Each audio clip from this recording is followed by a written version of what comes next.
Hello बच्चों, कैसे हैं आप सब। मेरा नाम है आशीष पांडे। आप पढ़ रहे हैं द टॉपिक मास्टर अपने प्यारे से यूट्यूब चैनल पर। आज हम बात करने वाले हैं एसएसटी के मोस्ट इंपॉर्टेंट चैप्टर की, जो कि है इकोनॉमिक्स का chapter number 2, sectors of Indian economics. अब देखो, ये जो आपका बैच है इसे हम कहते हैं जीवन बैच। इस जीवन बैच के अंदर हम देते हैं कंप्लीट एसएसटी के पीवाईक्यू सॉल्यूशंस और साथ ही साथ में most important question, most important VVIP question और ऐसे क्वेश्चंस जो आपके बोर्ड एग्जाम में मोस्ट एक्सपेक्टेड क्वेश्चन होते हैं आने के लिए। जितने क्वेश्चन मैं आपको बताता हूं वो टॉप लेवल के क्वेश्चन होते हैं, वो चाहे शॉर्ट आंसर हो, लॉन्ग आंसर हो, एमसीक्यू।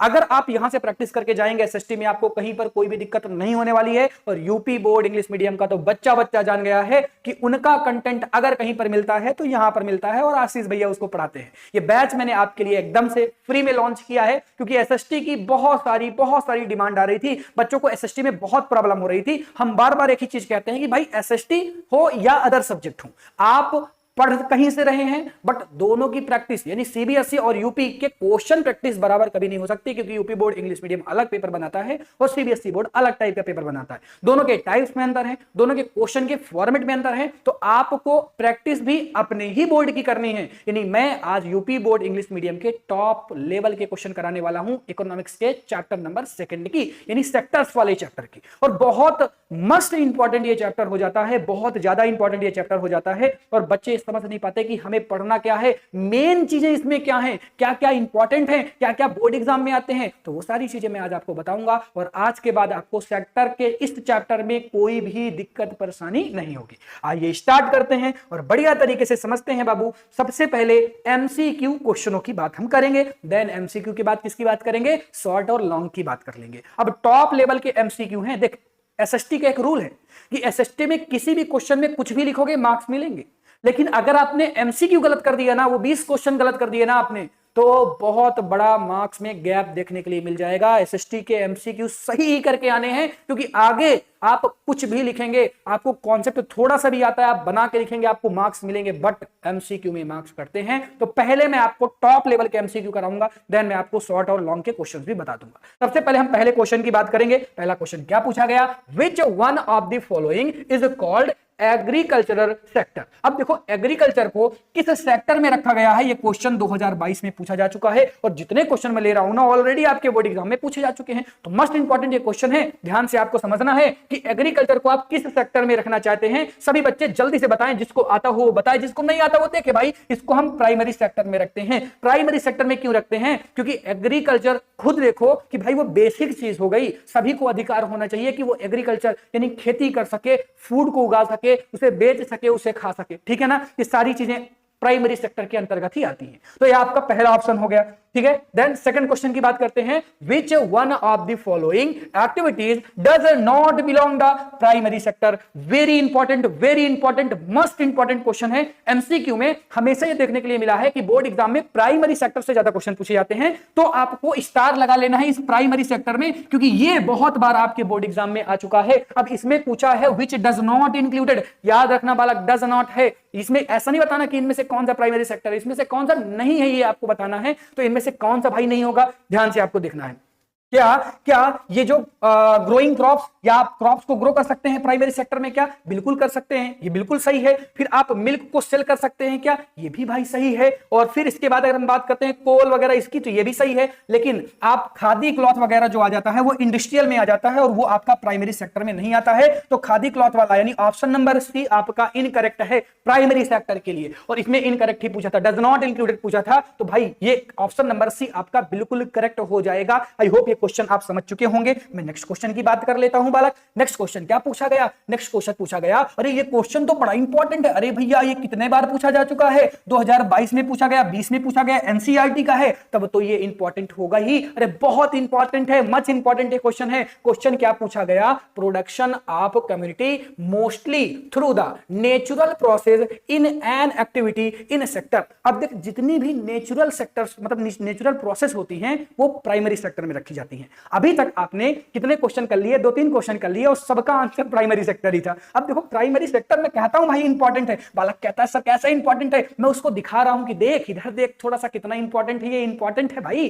प्राइमरी सेक्टर से हमेशा क्वेश्चन पूछे जाते हैं, बढ़िया पढ़ के जाना, अच्छे से सीख के जाना, प्राइमरी वाला क्वेश्चन इस बार के बोर्ड एग्जाम में आएगा। नेक्स्ट क्वेश्चन की बात करते हैं, एग्रीकल्चरल, डेयरी हो गया आपका, फिशिंग हो गया या फॉरेस्टिंग हो गया, ये सारी चीजें किस पर इंक्लूडेड हैं और ये भी आपका मच इंपॉर्टेंट है बालक, जल्दी से बता दो। तो भाई ये सारी चीजें क्या नेचुरल प्रोसेस से इंक्लूडेड हैं? क्या ये सारी चीजें नेचुरल प्रोसेस में आएंगी क्या? हाँ, ये सारी चीजें आपकी नेचुरल प्रोसेस में आएंगी। तो भाई इसका करेक्ट ऑप्शन क्या हो जाएगा? इसका करेक्ट ऑप्शन हो जाएगा प्राइमरी सेक्टर। आई होप ये चीज आप समझ चुके होंगे कि चाहे हम एग्रीकल्चर की बात करते हैं या हम डेयरी की बात करते हैं, फिशिंग की बात करते हैं, फॉरेस्टिंग की बात करते हैं, ये सभी आपकी नेचुरल प्रोसेस हैं और नेचुरल प्रोसेस जितनी भी आती हैं वो प्राइमरी सेक्टर में आती हैं। क्लियर कट आपको समझ में आ गया। नेक्स्ट क्वेश्चन की बालकों बात करते हैं। नेक्स्ट क्वेश्चन भी आपका इंपॉर्टेंट है, किसी से बताना मत, बहुत इंपॉर्टेंट ये क्वेश्चन है। क्वेश्चन क्या पूछा गया? Who among the following persons in related to the primary sector of the economics.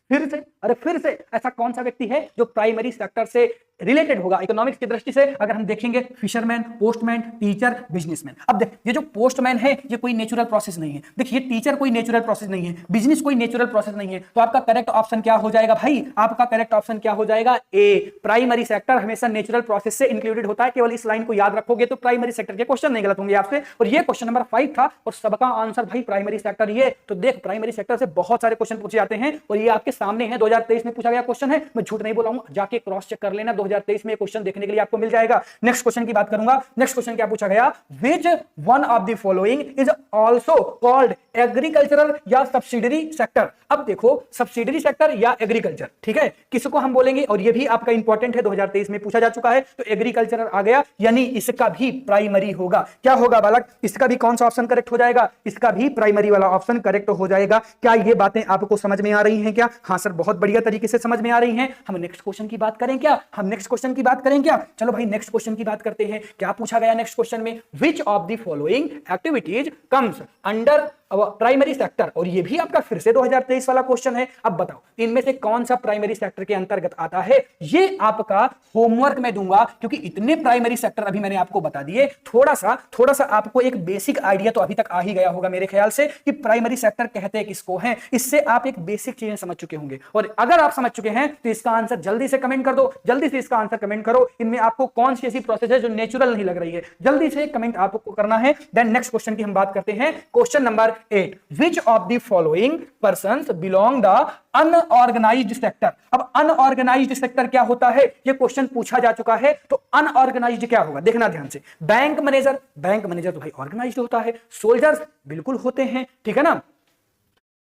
और फिर इसके बाद क्या हो गया? ग्राजिंग ऑफिसर, भाई ऑफिसर है तो ऑर्गेनाइज्ड ही होगा। तो अनऑर्गेनाइज्ड क्या हो गया? ऑप्शन नंबर ए एग्रीकल्चर हो गया। आई होप ये चीज आप समझ चुके होंगे। ये क्वेश्चन नंबर 8 था, आपके बोर्ड एग्जाम में पूछा जा चुका है। कब पूछा जा चुका है? 2023 में पूछा जा चुका है। नेक्स्ट क्वेश्चन की बात करेंगे। नेक्स्ट क्वेश्चन क्या है बालक? अब देखो क्या पूछा गया? विच of the following persons belong, ये तो सेम क्वेश्चन रिपीट हो रहा है। नेक्स्ट क्वेश्चन की हम बात करेंगे। What is the other name of secondary sector. मुझे जल्दी से कमेंट करके बताओ कि सेकेंडरी सेक्टर को किस और नाम से जानते हैं। तो भाई सेकेंडरी सेक्टर को क्या प्राइमरी के नाम से जानते हैं क्या? नहीं बल्कि ये तो नहीं हो सकता। तो क्या एग्रीकल्चर से जानते हैं क्या? देखो एग्रीकल्चर जो है वो भी प्राइमरी सेक्टर के उसमें ही आती है। हम सेकेंडरी सेक्टर की बात कर रहे हैं। तो सेकेंडरी सेक्टर के लिए क्या सही हो जाएगा? यहां पर माइनिंग सेक्टर भी गलत होगा। तो ये आपका इंडस्ट्रियल सेक्टर जो होते हैं उन्हें हम सेकेंडरी सेक्टर में लगते हैं। इंडस्ट्री जितनी भी होती है वो सेकेंडरी सेक्टर में आ जाती है बालक। तो क्वेश्चन नंबर 10 का ऑप्शन नंबर बी करेक्ट हो जाएगा। क्वेश्चन नंबर 10 का कौन सा करेक्ट हो जाएगा बालक? क्वेश्चन नंबर 10 का ऑप्शन नंबर बी करेक्ट हो जाएगा। क्या ये बातें आपको समझ में आ गई? मैं आगे बढ़ सकता हूं? चलो भाई आगे बढ़ते हैं। फिर नेक्स्ट क्वेश्चन क्या पूछा गया? In which of the following is अ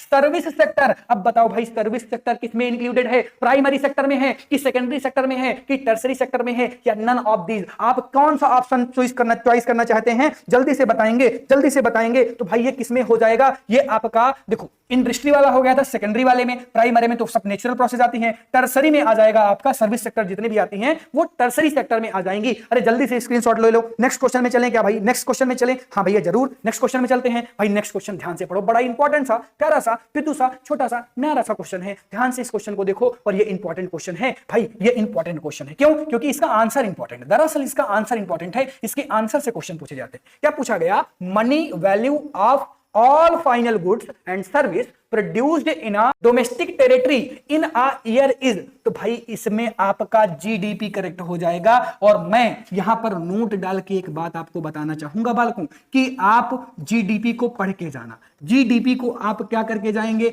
जब आप बोर्ड एग्जाम देंगे ना बालक, जब आप बोर्ड एग्जाम देंगे तो इसको आप पढ़ के जाइएगा। इसको आपको पढ़ के जाना है, पढ़ के जाना है। लिख लो इस चीज को, इसको आपको कहां पे जाना भाई? इसको आपको पढ़ के जाना है। नेक्स्ट क्वेश्चन की बात करूं, आगे बढ़ूं क्या? चलो भाई आ जाओ, नेक्स्ट क्वेश्चन की बात करते हैं। नेक्स्ट क्वेश्चन क्या है? अरे भैया ये 2023 में पूछा गया क्वेश्चन है और ये यहां पे आ गया इस बार, कोई बात नहीं। चलो नेक्स्ट क्वेश्चन पूछा क्या गया? What is the other name of per capita income? भाई per capita income very important question है। यहां पे आप लिख लें वेरी इंपॉर्टेंट क्वेश्चन, क्योंकि 2025 में भी पूछा जा चुका है। पर कैपिटा इनकम किसे कहते हैं? एवरेज इनकम को पर कैपिटा इनकम कहते हैं। That is clear. I hope ये चीज आप समझ चुके होंगे। अरे बताओ समझ आ रहा है कि नहीं आ रहा है? एवरेज इनकम किसे कहते हैं?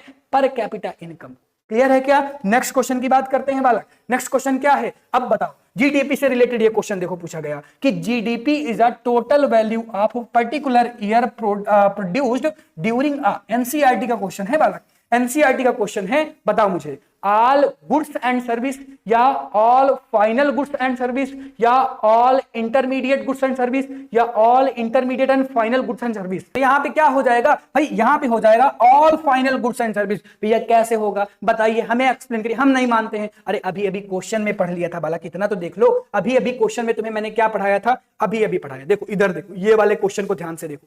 अभी अभी मैंने आपको पढ़ाया था कि जीडीपी क्या होती है? All final goods and service, सामने लिखा हुआ है। और इसी से, इसी क्वेश्चन से क्वेश्चन बना लिया। सोचो इधर देखो, ये क्वेश्चन था और इसी क्वेश्चन से ही क्वेश्चन बन गया। मैंने लिखा भी था कि जीडीपी से रिलेटेड क्वेश्चन आपके इंपॉर्टेंट हैं, तो इसी क्वेश्चन से रिलेटेड ये जो आपका क्वेश्चन बना है यहाँ पर ये सामने, तो ये आपका ऑप्शन नंबर बी करेक्ट हो जाएगा। ऑलरेडी 2023 में पूछा गया क्वेश्चन है बालक, 2023 में पूछा गया क्वेश्चन है। नेक्स्ट क्वेश्चन की बात करें क्या? ठीक है, नेक्स्ट क्वेश्चन की बात करते हैं। तो अब ये नेक्स्ट क्वेश्चन है, in term of GDP the share of territory sector in 2013 and 14 is between percent. तो भाई ये एनसीईआरटी का क्वेश्चन है और ये एनसीईआरटी के डाटा से क्वेश्चन पूछा गया है। किससे पूछा गया है? डाटा से क्वेश्चन पूछा गया है। तो कितने परसेंट होता है? 20 से 30% होता है, मैं हट जाता हूं, 30 से 40% होता है, 50 से 60% होता है, या फिर ये 70% होता है? तो बालक ये हो जाएगा 50 से 60। ऑप्शन नंबर सी आपका करेक्ट हो जाएगा। ये एक डाटा है, समझाने वाली बात नहीं है, ये डायरेक्ट डाटा बेसिस क्वेश्चन है। मैं हर बार कहता हूं कि एनसीईआरटी के डाटा इंपॉर्टेंट होते हैं, बहुत इंपॉर्टेंट होते हैं। और पूरी एनसीईआरटी एसएसटी के डाटा अगर तुम लिखोगे तो एक पेज में आ जाएंगे। और डाटा से रिलेटेड क्वेश्चन अगर आपके 20 एमसीक्यू आते हैं ना बालक, 20 एमसीक्यू आते हैं तो 5 से 6 क्वेश्चन डाटा से रिलेटेड होते हैं। हर बार डाटा से रिलेटेड अगर आपको आता है तो आपको आएगा, नहीं आता तो नहीं आता। परसेंटेज पूछा है और पूछा कब का है? 2023 और 2013 और 14 का। तो आई होप ये चीज आप समझ चुके होंगे कि कैसे डाटा बेसिस क्वेश्चन आपके बोर्ड एग्जाम में पूछे जाते हैं। मैं नेक्स्ट क्वेश्चन की तरफ मूव करना चाहूंगा। नेक्स्ट क्वेश्चन क्या है? Source of production in the following is, और ये क्वेश्चन आपके 2020 में पूछा गया है। तो सोर्स ऑफ प्रोडक्शन को हम क्या कहेंगे? कैपिटा कहते हैं। सोर्स ऑफ प्रोडक्शन को हम प्रॉफिट कहते हैं, या सर्विस कहते हैं, या फिर हम टैक्स कहते हैं? बताओ बालक किसकी तरफ जाना चाहोगे? अरे बोलो बालक किसकी तरफ जाना चाहोगे? जल्दी से बताओ किसकी तरफ जाना चाहोगे? किसकी तरफ जाना चाहोगे? भैया हम एक काम करते हैं, हम प्रॉफिट की तरफ जाना चाहते हैं, क्योंकि सोर्स ऑफ प्रोडक्शन तो प्रॉफिट की तरफ जाता होगा। अरे बालक देख, सोर्स ऑफ प्रोडक्शन का मतलब होता है कैपिटा से। किससे मतलब होता है? कैपिटा से। ऑप्शन नंबर ए करेक्ट हो जाएगा। यहां पर प्रॉफिट और सर्विस टैक्स तो आएगा ही नहीं, सर्विस और टैक्स तो आएगा ही नहीं। बच्चों को प्रॉफिट और कैपिटा में कंफ्यूजन होता है, तो बालक यहां per capita, source of production capita की तरफ जाता है। ऑप्शन नंबर ए आपका क्या हो जाएगा? करेक्ट हो जाएगा। नेक्स्ट क्वेश्चन की हम बात करते हैं। नेक्स्ट क्वेश्चन क्या है? लास्ट क्वेश्चन है, और ये लास्ट क्वेश्चन हमेशा हर बार की तरह ये होमवर्क हो जाएगा। आप सभी बच्चे जल्दी से इसका आंसर कमेंट करेंगे। On which of the following basis are public and private sector classified, और ये ऑलरेडी आपके 2022 में पूछा गया क्वेश्चन है। आप कमेंट करेंगे और ना आए ना, साफ साफ लिख के कमेंट करना कि भैया नहीं आ रहा है, आप हमें बताएं तो मैं बताऊंगा, बट आपकी रिस्पॉन्सिबिलिटी, पहली रिस्पॉन्सिबिलिटी है इस क्वेश्चन का आंसर देना, ठीक है ना।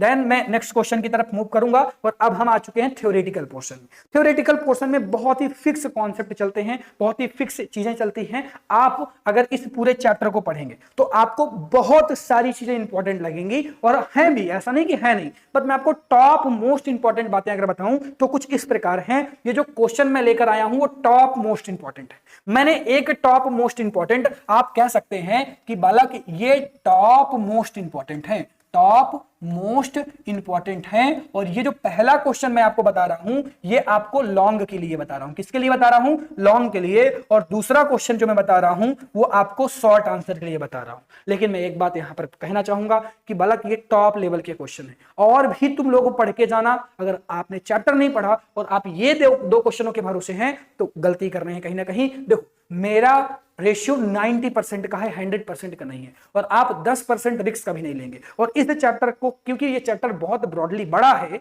और अगर आप इन दो क्वेश्चनों के भरोसे जाएंगे तो आपको दिक्कत होगी। लेकिन ये टॉप क्वेश्चन है, भूलना मत। 90% चांसेस हैं कि अगर क्वेश्चन आएगा तो ये आएगा, या तो फिर ये आएगा। लॉन्ग में आएगा तो यही आएगा, और शॉर्ट में आएगा तो यही आएगा। और है क्या, क्योंकि ये ऑलरेडी आपके इंपॉर्टेंट लिस्ट में है, 2020 और 23 में आ चुका है, एनसीईआरटी पर है ऑलरेडी। तो क्वेश्चन क्या पूछा गया? What do you understand by unorganised sector, right any 3 problems. और मैं ये बात आपसे कहना चाहूंगा कि ऑर्गेनाइज्ड सेक्टर और अनऑर्गेनाइज्ड सेक्टर, इसके बारे में डिटेल में पढ़ के जाना बालक, डिटेल में पढ़ के जाना, क्योंकि मुझे ऐसा लगता है कि क्वेश्चन यहां से बहुत ज्यादा पूछे जाते हैं। मैंने जहां तक एनालिसिस किया है, मुझको जो टॉप लेवल के क्वेश्चन लगे हैं, जो आपको बढ़िया बढ़िया क्वेश्चन, जिसकी मैं बात कर सकता हूं कि हाँ यार ये क्वेश्चन ये बढ़िया था, वो क्वेश्चन आपके ऑर्गेनाइज एंड अनऑर्गेनाइज वाले सेक्टर से क्वेश्चन बहुत ज्यादा पूछे गए, वो चाहे लॉन्ग की हो। और देखो मैंने यहां पर बहुत सारी चीजें कवर करवा दी हैं। अगर आप शॉर्ट में देखेंगे तो कई बार शॉर्ट में क्वेश्चन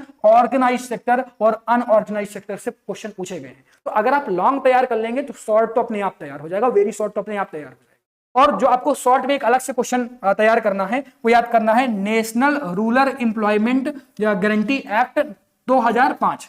इसको आप अच्छी तरीके से पढ़ के जाएंगे, ये आपका इंपॉर्टेंट है, कई बार बोर्ड एग्जाम में पूछा जा चुका है। लेकिन इस समय आप स्टार लगा लेंगे, ये आपका मच इंपॉर्टेंट है, इससे ज्यादा इंपॉर्टेंट और कुछ इस चैप्टर में नहीं है। क्लियर है क्या? तो इस तरह से मैंने आपको कंप्लीट चैप्टर करवा दिया। किसी भी बच्चे को, किसी भी बाबू को कोई भी दिक्कत यहां पर नहीं होगी। देखो complete chemistry, complete biology, complete physics के बाद हम लेकर आए हैं आपकी एसएसटी। सारी चीजें साइंस की अपलोडेड है, सारी चीजें हम एसएसटी के अपलोड कर रहे हैं, हिंदी की भी हम चीजें धीरे धीरे अपलोड कर रहे हैं। जितना पॉसिबल हो पा रहा है, एक अकेला आदमी आपके लिए वर्क कर रहा है। लेकिन बहुत सारी कमेंटें मुझे परेशान करती हैं कि भैया कंप्यूटर अपलोड करिए, भैया होम साइंस अपलोड करिए, भैया संगीत अपलोड करिए, भैया चित्रकला यानी आर्ट अपलोड करिए। लेकिन इतनी चीजें एक अकेले आदमी के लिए पॉसिबल नहीं है, और अभी हमारी स्ट्रेंथ भी इतनी अच्छी नहीं है कि हम बहुत ज्यादा पैसा इसमें इन्वेस्टमेंट करें। ऑलरेडी बहुत सारी चीजें चल रही हैं, आपके स्टूडियो चल रहा है, अदरवाइज और बहुत सारी चीजें हैं। मैं आपको बहुत सारी चीजें दे सकता था, मुफ्त में दे सकता था, बट थोड़ा सा मजबूरियां समझा करो। अगर कुछ चीजें लेट में आ रही हैं या थोड़ा सा उसमें डिले हो जा रहा है तो बालक उस पर वर्क चल रहा है, आप घबराया ना करें कि उस पर वर्क नहीं चल रहा है। लेकिन एक अकेला आदमी है